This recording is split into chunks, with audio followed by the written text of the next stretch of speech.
doctors are the angels. They are caring us, curing us, and looking after us when we are having any issues in our life. So it is very essential to remember the doctors who is giving care to us on this day, especially when we are observing Doctors' Day on July 1st. പക്ഷെ തിരിച്ചിവിടെ വരുമ്പോൾ വല്ലാത്തൊരു proud ഫീലിംഗാണ്. കാരണം ഞങ്ങളെ mould ചെയ്തെടുത്തത് ഇവിടുത്തെ ഈ വാദ്യസ്ന എന്ന് പറഞ്ഞ സ്കൂളാണ് ഞങ്ങളെ മോൾഡ് ചെയ്തെടുത്തത്.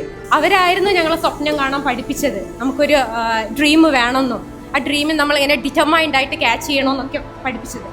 ആ ഒരു ഇതിലാണ് ഞാനൊരു ഡോക്ടർ ആവണം എന്നുള്ളൊരു ഡ്രീം കൊണ്ടുവന്നതും ആ ഒരു ഡ്രീം അത് ഡിറ്റർമൈൻ ആയിട്ട് ഞാനത് അച്ചീവ് ചെയ്തതും.